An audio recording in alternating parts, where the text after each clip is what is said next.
Baik Bapak Ibu Saudaraku yang dikasih dan berkati Tuhan, puji Tuhan malam ini sebelum kita beristirahat ya, malam waktu Indonesia bagian barat, tengah dan juga timur tentunya ya. Karena mungkin di luar negeri ya baru masih pagi saudaraku ya. Namun di kita yang ada di Indonesia ini sebelum kita membaringkan tubuh kita, sebelum kita beristirahat pada malam hari ini, saya mengajak setiap kita untuk kembali datang dalam hadirat Tuhan, mempersembahkan pujian penyembahan kita kepada Tuhan dan menaikkan doa-doa kita kepada Tuhan. Dan juga tentunya kita harus mendengarkan suara Tuhan melalui kebenaran firman-Nya. Untuk itu Bapak Ibu Saudara yang kasih Tuhan, pada saat ini saya mengajak setiap kita untuk mendengarkan kebenaran firman Tuhan, satu ayat saja. Biarlah firman Tuhan ini akan menguatkan dan memberkati kita semua saudara ya. Firman Tuhan terambil dari Roma 12 ayatnya yang ke-12. Firman Tuhan katakan, bersukacitalah dalam pengharapan, sabarlah dalam kesesakan, dan bertekunlah dalam doa. Bapak Ibu saudara yang kasih Tuhan, firman Tuhan ini yang menulis Rasul Paulus disampaikan pada jemaat yang ada di Roma. Jemaat yang ada di Roma menghadapi banyak pergumulan, menghadapi banyak kesulitan, menghadapi banyak tantangan dari orang-orang yang tidak mengenal Tuhan. Namun Rasul Paulus mengingatkan kepada setiap jemaat Tuhan pada waktu itu, tentunya ini berlaku bagi setiap kita, orang-orang yang percaya kepada Tuhan, untuk kita tetap bersukacita dalam pengharapan. Ini penting sekali untuk kita renungkan dalam kehidupan kita saudara.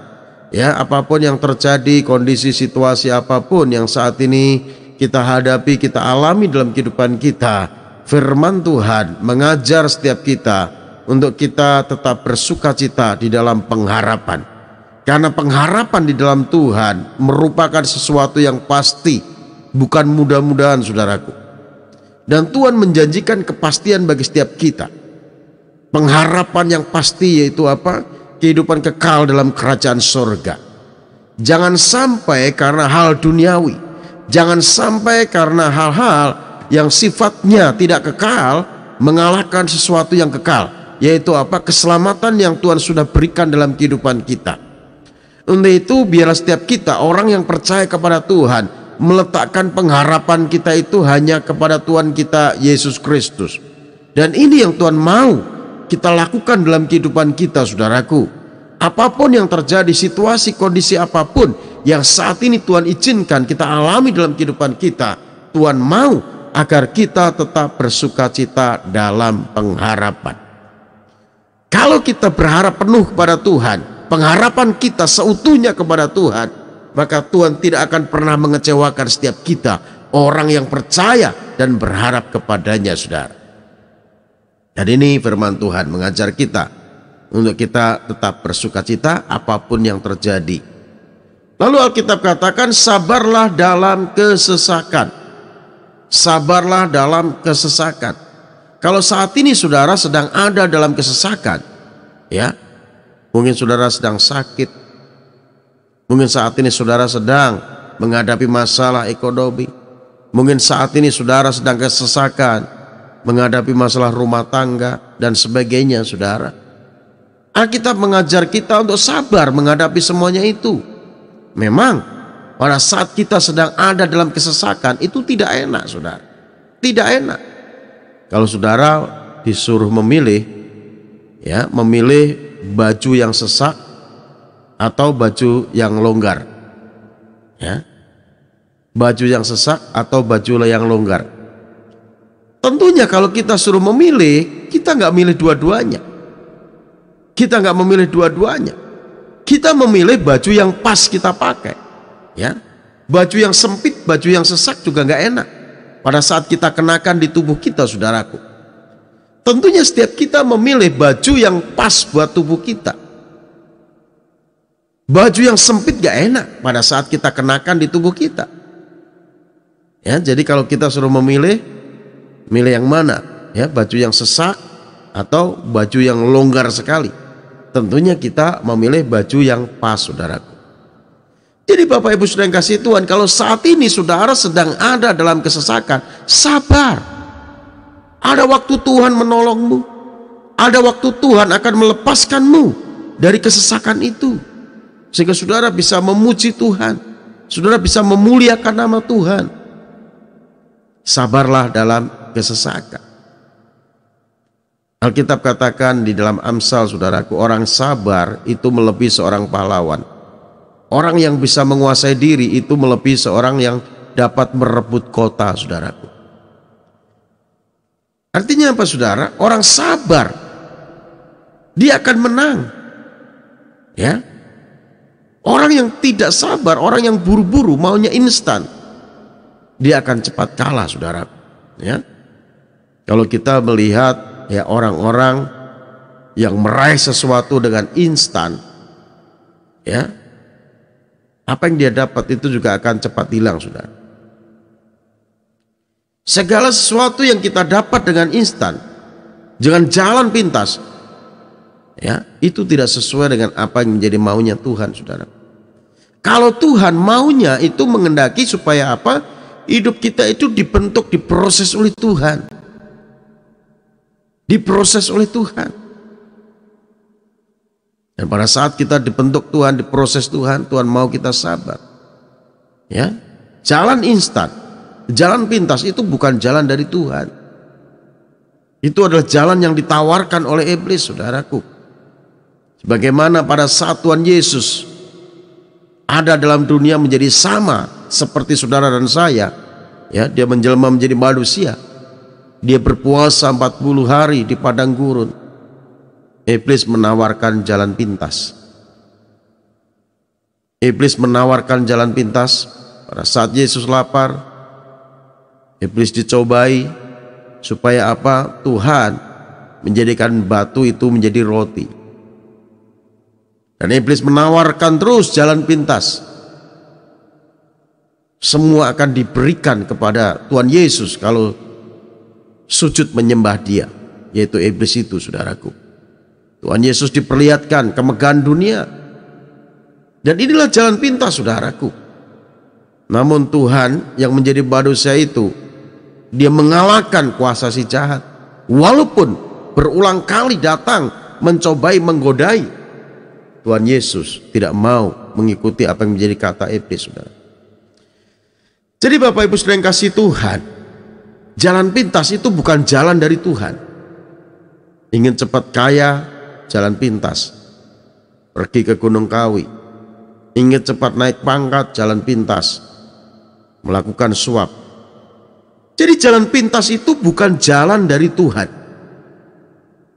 Jalan pintas itu adalah jalan setan, saudaraku. Jangan kita senang dengan jalan pintas, ikuti prosesnya. Tuhan memperdulikan proses dalam kehidupan kita. Namun kita seringkali maunya jalan pintas, saudara. Jadi pada saat kita mengalami kesesakan, Tuhan minta untuk kita tetap sabar. Sabarlah dalam kesesakan. Karena ada waktunya, maka kita keluar dari kesesakan itu, saudaraku. Dan kita akan tampil sebagai pemenang. Bahkan lebih dari pemenang. Setiap manusia tentunya menghadapi yang namanya pergumulan hidup, siapapun itu. Nggak ada satupun manusia yang ada dalam dunia ini yang tidak menghadapi masalah, saudara. Masalah tetap ada, pergumulan tetap ada, yang membuat kadang-kadang hidup kita jadi sesak, saudara. Tapi ingat, kalau kita berpengharapan dalam Tuhan, ya, karena pengharapan dalam Tuhan itu sesuatu kepastian. Dan dalam menghadapi itu kita tetap sabar dalam kesesakan. Maka saya yakin dan percaya, waktu Tuhan adalah waktu yang terbaik. Mengeluarkan saudara dari kesesakan hidupmu. Dan yang perlu saudara lakukan, setelah kita tetap bersuka cita dalam pengharapan, sabar dalam kesesakan, yang perlu saudara dan saya lakukan, kita lakukan dalam menghadapi situasi kondisi apapun, tetap bertekun di dalam doa. Bertekun dalam doa, bersukacitalah dalam pengharapan, sabarlah dalam kesesakan, dan bertekunlah dalam doa. Ini penting sekali saudara, untuk kita bertekun di dalam doa. Bertekun itu artinya konsisten. Jangan hari ini berdoa, besok tidak berdoa. Besoknya tidak berdoa, besok berdoa. Lalu berhenti berdoa. Jangan saudaraku. Bertekun itu artinya terus menerus, continue. Walaupun saat ini mungkin kita belum menerima apa yang kita doakan, tapi tetaplah bertekun dalam doa. Maka saya yakin dan percaya, kalau saudara masih berdoa, maka masih ada jalan dalam saudara menghadapi masalah pergumulan dalam kehidupanmu, saudaraku. Karena pada saat saudara datang kepada Tuhan melalui doamu kepada Tuhan, Dia Tuhan yang mengerti, Tuhan yang peduli apa yang dihadapi, dialami setiap anak-anaknya. Untuk itu mari saudara, jangan kita berhenti berdoa. Ada orang kecewa kepada Tuhan, lalu dia berhenti berdoa. Bahkan dia mengancam Tuhan. Kalau doaku tidak Engkau jawab Tuhan, mulai hari ini aku tidak Tuhan-Tuhanan lagi. Mulai hari ini aku tidak beribadah kepadamu lagi. Mulai hari ini aku tidak akan berdoa lagi kepadamu. Mengancam Tuhan. Siapa yang rugi? Ya kita sendirilah. Kita yang butuh Tuhan. Ya. Kita yang butuh Tuhan, saudaraku. Tuhan gak butuh kita sebenarnya, saudara. Iya. Ya. Jadi jangan menganggap diri kita itu penting. Kita sebenarnya yang butuh Tuhan. Kalau kita tidak memuliakan Tuhan, Alkitab katakan batu-batu itu juga bisa dipakai Tuhan untuk memuliakan namanya. Jadi sadarlah saudara, bahwa setiap kita perlu Tuhan. Kita butuh Tuhan. Jangan kita merasa bahwa kita orang yang terpenting di mata Tuhan. Untuk itu, kalau kita butuh Tuhan, mari bertekunlah dalam doa. Hiduplah dalam doa. Maka saudara akan mengalami kasih Tuhan. Saudara akan mengalami kebaikan Tuhan dalam kehidupanmu. Bapak Ibu saudara yang kasih Tuhan, mari bangun mesbah doamu. Jam-jam doamu saudaraku. Bangun secara pribadi. Ya. Jangan pernah kita meninggalkan jam doa kita. Mungkin saudara sudah merasa capek, bekerja seharian, melakukan aktivitas seharian. Tapi jangan pernah kita melupakan Tuhan dalam kehidupan kita. Tetaplah berdoa saudara. Setialah kepada Tuhan. Jadi Bapak Ibu saudara yang kasih Tuhan, malam hari ini saya mengingatkan setiap saudara semua, kita semua, mari bersukacitalah dalam pengharapanmu. Karena pengharapanmu dalam Tuhan itu pengharapan yang pasti. Dan kalau saat ini saudara sedang menghadapi situasi sulit, saudara merasa ada dalam kesesakan, sabarlah dalam kesesakan. Dan bertekunlah dalam doa. Konsisten. Berdoa tanpa henti-hentinya, tanpa putus-putusnya. Maka saudara akan melihat jalannya Tuhan, melihat pertolongan Tuhan dinyatakan dalam kehidupan. Tuhan Yesus memberkati kita semua. Amin.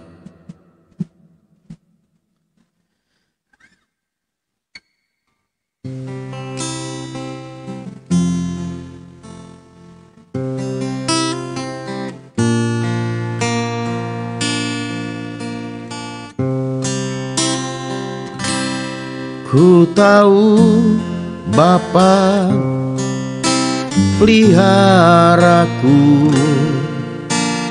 Dia baik, Dia baik. Ku yakin Dia selalu sertaku. Dia baik bagiku. Ku tahu Bapa peliharaku, Dia baik, Dia baik. Ku yakin Dia selalu sertaku. Dia baik bagiku. Lewat badai cobaan, semuanya mendatangkan kebaikan. Ku tahu Bapa peliharaku, Dia baik bagiku. Ku tahu Bapa peliharaku, Dia baik bagiku. Terima kasih Tuhan, Engkau Bapa yang baik, Bapa yang penuh kasih dan mengasihi setiap kami semua anak-anak-Mu Tuhan. Untuk itu pada saat ini Engkau berkati kami semua Tuhan. Engkau tolong kami semua ya Tuhan. Apapun yang menjadi masalah pergumulan setiap anak-anak-Mu, kami tahu Engkau selalu buka jalan. Walaupun melewati lembah kekelaman, lembah bayang-bayang maut, Engkau ada di sana. Dan Engkau memberikan pertolongan bagi setiap orang yang berharap kepada Tuhan, berseru kepadamu ya Tuhan. Terima kasih Tuhan buat malam ini. Kami bersyukur buat kebaikan-Mu. Dan sebentar kami akan membaringkan tubuh kami beristirahat. Biarlah Engkau memberikan kami istirahat dengan tenang, aman, nyaman Tuhan. Bangun pagi dengan tubuh yang sehat, diberkati oleh Tuhan. Kami menyerahkan hidup kami dalam tangan Tuhan. Berkati kami Tuhan. Terima kasih Bapa. Demi Yesus Kristus Tuhan. Haleluya. Amin. Amin.